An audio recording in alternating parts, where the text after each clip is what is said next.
Bonsoir tout le monde, ici Monsieur Cacahuète et Zou. ce soir nous sommes vendredi 29 mars 2019, il est 23h28 et ce soir donc dans ce nouvel épisode de Parents DVD on va vous parler de ce film Le Prix de la Rançon. Donc on a vu le film avant de parler, c'est pour ça qu'il est déjà 23h28 et donc oui, j'allais dire une bêtise et aussi parce que je suis resté longtemps aux toilettes. Oui, non, mais ça c'est pas très intéressant à raconter. Donc voilà, le prix de la rançon. Donc c'était un DVD qu'on avait acheté à Noz il y a 2 ou 3 ans, je sais plus. Ça fait le temps passe vite quand même. Avec Noz, les DVD, c'est vrai qu'à un moment donné, on a acheté pas mal de DVD sur des coups de cœur, d'autres en se disant peut-être que ce sera bien, peut-être pas. Et donc, et puis du coup, on les range dans un coin, dans un carton, et puis finalement, on décide un jour de les voir. Donc voilà. Bon, on savait pas trop ce que ça allait donner ce film. Voilà, surtout que la jaquette n'est pas forcément très attrayante. Donc voilà, le film n'est pas forcément bien mis en valeur. À l'époque, je l'avais acheté tout simplement pour le casting en me disant que peut-être ça serait pas mal. On a quand même donc Brian Greenberg, Alan Rickman, Sho Atoshi, Mary Steenburgen, Bill Pullman, Elisa Dushku, Danny DeVito. Alors bon, il y en a, je sais pas du tout qui c'est, mais il y a au moins 4 acteurs connus. Alan Rickman qui est principalement connu pour son rôle de Severus Rogue dans Harry Potter, dans la saga Harry Potter. Bill Pullman qui a fait pas mal de choses, donc Zuglut se souvient surtout de lui pour son rôle dans Casper, le film. Hein. Moi, c'est surtout quand j'entends Bill Pullman, la première chose qui me vient à l'esprit, moi, c'est le président de la République, enfin non pas la République, mais le président des États-Unis dans le film Independence Day. Mais il faut l'avoir vu. Bah oui, toi tu l'as pas vu. C'est un classique, mais bon, ça viendra en les en DVD. Elisa Dushku, qui est connue pour... elle a fait pas mal de séries télé. Moi, personnellement, la première fois que j'ai vu cette actrice, c'était dans Buffy contre les vampires, puis dans Angel. Donc, c'est celle qui jouait Faith, donc la troisième tueuse. Oui, parce qu'il y a eu 3 tueuses. On pourrait penser que 2, mais non, il y a eu Kendra qui meurt assez vite dans la série Buffy. Donc, désolé pour le spoil. Donc elle a joué aussi dans d'autres séries assez connues. Elle a eu les rôles principaux, je crois, dans True Calling et puis dans quoi que tu me disais, Dollhouse. Ouais. 2 séries que j'ai pas vues mais qui paraît que c'est pas mal. Et puis Danny DeVito, donc lui il a fait plein de films là, donc. Le stripteaseur dans Friends. Qui ça? Le stripteaseur dans Friends. Ah sérieux, c'était lui? Ben oui. Hein. Ah, j'avais jamais capté. Ouais, dans la série Friends qui passe souvent. Souvent à la télé, il y a des rediffusions, là, je sais plus si c'est sur la 10 ou la 11, entre midi et 13h, quelque chose comme ça. Et donc, à un moment donné, il y a l'enterrement de vie de jeune fille de Phoebe dans Friends, et c'est lui qui joue le stripteaseur. Bah oui, hein. Moi, Danny DeVito, quand j'entends ce nom d'acteur, la première chose qui me vient à l'esprit, c'est plutôt les films de gangsters. C'est un acteur qu'on voit souvent dans les films de gangsters, Danny DeVito. Mais non. Ah si. C'est un acteur surtout de comédie avec Bon, on va voir. et tout ça. Bon, bah, on va regarder toute sa filmographie. Donc, on a regardé tout à l'heure les autres vite fait, mais on n'a pas rien à DeVito. Plus dans de la comédie, hein. Moi, c'est un nom qui me revient, moi, pour les films de gangsters. On va trancher, on va voir. Alors, filmographie Danny DeVito. Alors, bon, je zappe les films pas connus parce que, voilà, Dream of Glass, Mortadella, Bananas, Hot Dog for Kogan. Bon, c'est des films des années 70, donc ça dira rien. Donc, Vol au-dessus d'un nid de coucou en 75. À la poursuite du diamant vert, le diamant du Nil, donc ça c'est des films d'aventure. Y a-t-il quelqu'un pour tuer ma femme? Mafia Salade, donc déjà un film de gangster de Brian De Palma. Enfin je pense puisqu'il y a le mot mafia. Mafia Salade, je pense pas. Bah mafia quand même. Ouais. Balance maman hors du train.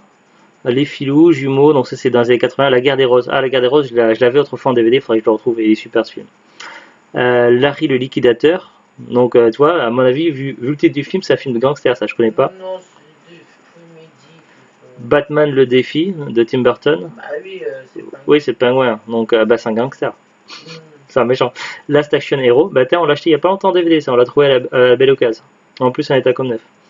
Opération Shakespeare Junior, donc ça, c'est. Ouais, il a fait quand même pas mal de films avec Schwarzenegger. Get Shorty, Matilda, Mars Attack, L'Idéaliste, Ella Confidentielle, D'une vie à l'autre. Virgin Suicide, Man of the Moon, Qui a tué Mona, Escroc, Braquage, Crève, Smoochie, Crève. Ah si, il a quand même fait des films de braquage, d'escroc, des trucs comme ça. Austin Power dans Goldmember. La vie, tout le reste, Big Fish, Christmas in Love, Be Cool, The O in Ohio, Even Money, mon vrai père et moi, Une star dans ma vie, Voisin contre voisin, The Good Night, Alerte à Miami, Nobelson, ben ça c'est le titre anglais de ce film-là. Just Add Water, Solitary Man, C'était à Rome, Girl Walk into a Bear, Le Tequel, The Comedian, Dumbo. Ah ouais, mais je sais pas, j'aurais vu plus des trucs de gangsters quand même. Télévision, il est apparu dans Starkey Hutch, Taxi, Saturday Night Live, Histoire fantastique, Ed, Friends, RIP, Fauché sans repos. Après, il a fait doublage. Ouais, je sais pas pourquoi ouais, je le confonds avec un autre acteur qui ressemble un petit peu, peut-être. Moi, je le voyais surtout dans des films de gangsters, de mémoire. Donc voilà, ce film-là, donc on l'avait payé moins d'1 euro, je crois. C'était dans les films à 90 centimes ou 89 centimes à noce, donc je sais plus. Alors, de quoi ça parle? Alors, ils nous disent, donc là, il y a des citations, donc trahison, jalousie, enlèvement. Vous pensez encore que votre famille a des problèmes. Là, Hollywood.com qui a marqué outrageusement divertissant, un thriller follement intelligent. Fandango qui a marqué un casting formidable, culte. Alors, au niveau du scénario, donc. Alors Kelly Michelson s'apprête à recevoir son prix Nobel de chimie, il doit faire face à l'enlèvement de son fils Barclay. Seule condition à sa libération, le versement d'une rançon d'un montant de 2 millions de dollars, somme qui correspond à la prime que devrait recevoir le chimiste. En bonus, il y a Making of, scène supprimée, commentaire audio, donc ça on n'a pas regardé les bonus. Voilà, j'attendais vraiment pas grand chose de ce film-là, mais voilà, c'est un film vraiment, donc le jeu des acteurs est vraiment super, donc nous on l'a vu en VF.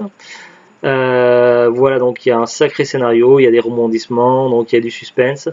Au niveau catégorie, donc moi je le classifierais personnellement dans la catégorie thriller. Après, voilà, en général, j'aime bien faire un petit résumé, tout ça, parce que le synopsis, c'est pas toujours très clair des films, mais là, ça serait vraiment trop dommage de résumer le film. Vraiment, j'aurais trop peur de spoiler quelque chose, parce que c'est le genre de film, il faut surtout pas se faire spoiler. Voilà. Franchement, le film, il vaut le détour. Donc, si vous aimez les films un peu sombres, avec un petit peu de cynisme, d'humour noir, de suspense, oui. C'est un peu loufoque aussi. C'est un peu loufoque, oui. Les personnages dans le film, ouais, comme a dit The Glut, les personnages dans le film, ils sont bien barrés. Ils sont vraiment, moi, j'aurais tendance plutôt à dire complètement barges. Mais voilà, ça part vraiment loin et il y a un vrai scénario, il y a vraiment l'écriture du scénario est vraiment super, le jeu des acteurs, des personnages est vraiment super. Il y a une petite pointe d'humour aussi quand même, notamment il y a un passage, donc je veux pas spoiler, mais il y a un passage avec un Père Noël et voilà, j'ai trouvé de quoi? Un automate. Oui, avec un automate de Père Noël, mais voilà, j'ai trouvé ce passage vraiment très drôle. Voilà, franchement, le film il est bien ficelé, le scénario est super, donc il y a des rebondissements, il y a du suspense. Ça part vraiment plus dans le côté un petit peu dans le style britannique, un petit peu dans, oui, un petit peu le côté cynisme qu'on a tendance à faire les films, les comédies britanniques. Voilà, c'est plus du côté un petit peu subtil, quoi. Mais voilà, franchement, ça donne un mélange bien dosé et voilà, si vous aimez un petit peu il y a un petit côté glauque aussi quand même. Il y a un petit côté glauque quand même, voilà, avec une histoire d'enlèvement, avec, enfin voilà, c'est complètement barré, c'est complètement allumé et voilà. Donc franchement, je recommande sans problème le film. Il est vraiment génial. Alors, même si vous essayez de voir des bandes annonces, faites gaffe à ne pas vous faire spoiler parce que des fois les bandes annonces ça spoil tout le film, ça serait vraiment dommage. Mais voilà, je trouve que franchement le film, j'en attendais pas grand chose et c'est une très très bonne surprise. Voilà, c'est un film que je vais garder, que je vais ranger dans un coin de l'armoire et que dans quelques années je le reverrai sans problème parce que vraiment le film est vraiment très très bon. Donc voilà, j'attendais rien du tout du film, surtout que voilà la jaquette comme vous voyez elle met pas forcément très en valeur le film. Mais voilà, ça fait un petit peu jaquette de film à petit budget, un film pas forcément super, mais finalement, voilà, il faut se méfier des apparences parce que le film il est vraiment cool, quoi. Moi, je recommande sans problème. Donc voilà, je veux pas trop en dire pour pas spoiler. Après, par contre, ce que je peux vous dire, donc au niveau de la date de sortie du film, alors il y a deux dates sur Wikipédia. Donc la sortie d'origine aux États-Unis c'est 2008, mais en France, il a fallu attendre 2016 pour que ça arrive en France et en DVD directement. Donc on a eu quand même 8 ans d'écart entre les États-Unis et la France. Pourquoi ça, je sais pas. Si je peux vous dire quelque chose, je peux vous dire quelque chose. Dans le film, à un moment donné, il est plusieurs fois fait allusion à une Game Boy. Sauf que si le film est de 2008, il serait plus question de Game Boy, puisque à la limite peut-être de la dernier modèle de la Game Boy, ce serait la Advance ou l'Advance SP.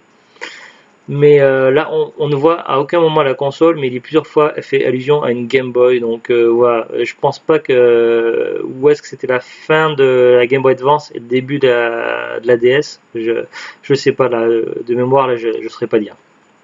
Mais voilà, c'est un truc, je me suis un petit peu posé une question là-dessus. Mais à part ça, voilà, franchement, il n'y a rien à redire, le film est super. Alors j'ai regardé un petit peu savoir si le film était trouvable facilement, parce que moi, en dehors de Noz, je ne l'ai vu nulle part. Je n'ai pas vu en brocante, je n'ai pas vu à Cash, je n'ai pas vu dans les supermarchés. Voilà, dans les magasins, ce film-là, il n'a pas l'air si courant que ça. Donc j'ai regardé en premier sur Amazon quand même pour voir. Alors sur Amazon, donc eux ils l'ont encore en stock, donc Amazon l'a toujours, donc je sais pas s'il est toujours produit à l'usine le DVD, en tout cas Amazon l'a encore, donc neuf, expédié vendu par Amazon à 9,99 €.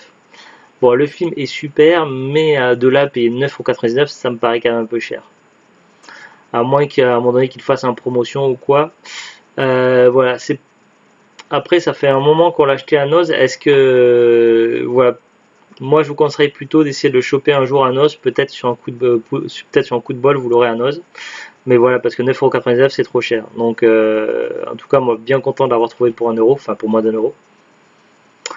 Voilà, après, je ne sais pas trop où vous pourrez trouver autrement ce film-là. J'ai pas regardé sur Rakuten, sur les sites qui vendent d'occasion, peut-être Rakuten, eBay, peut-être que vous avez des prix un peu moins chers.